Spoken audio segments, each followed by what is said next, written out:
America, a nation that was born by overthrowing monarchy and then by going back in time, prior to the time of Christ, to identify and find its organizing principles for society. The Americans, or the early American founders, were infatuated with Greek culture and Roman culture. They loved the Greco-Roman world. They were enamored with it. This, of course, a lot of this came out of the Enlightenment period, as many of these Greco-Roman philosophies were unleashed upon Europe after the Enlightenment.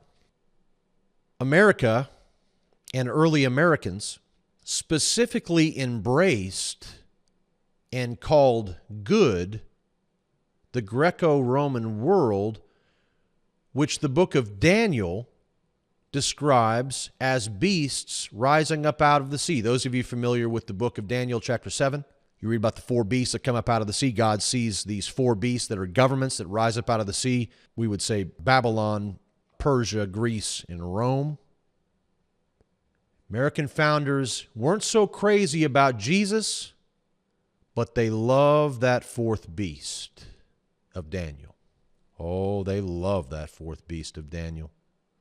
They made their buildings look just like that fourth beast of Daniel.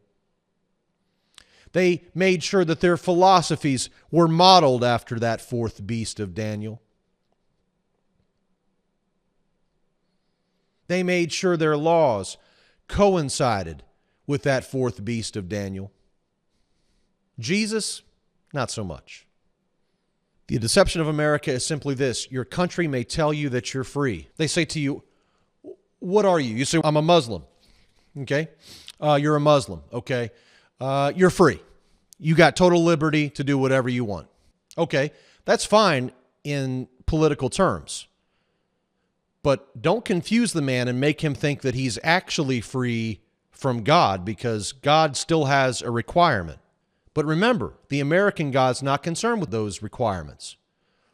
They want to put the Ten Commandments on the wall, but they want to ignore the very first one. You shall have no other God before me, he says.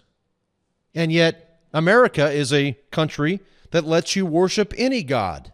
Why would you bother putting up the Ten Commandments on a courthouse wall whenever it's very clear from your own country that any God can be worshiped here, and that there is no one God that we must worship in America? Any God is worshiped. And we'll kill for your right to worship that God. Any God you want. You don't have to worship a God. We'll still kill for your right not to worship a God. That's supposedly God's idea. Can we use discernment, friend? Are we going to cheapen God, the God of the Bible, down to this American version where there's no mention of Jesus, and this God is completely fine with any gods being worshiped?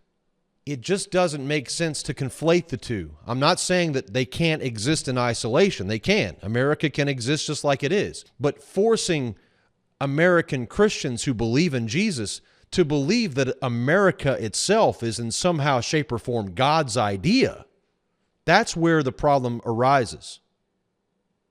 Because if it was God's idea, do you think that he would raise up a country that ignored his son and that modeled their country and their laws and their philosophies and their architecture or off of an empire that he calls a beast in the Bible? Can we use some discernment? No country can set you free. No one who says they're going to give you liberty can give you liberty except Jesus. He who the Son sets free is free indeed. When the goldfish is in the bowl, that is liberty. But man thinks that that's not liberty. He wants to break the bowl and let the fish out. That's not liberty, but that's what man calls liberty. And then they sell it to you and they want you to fight for it and kill for it and die for it. Friend, we don't kill to spread Jesus' liberty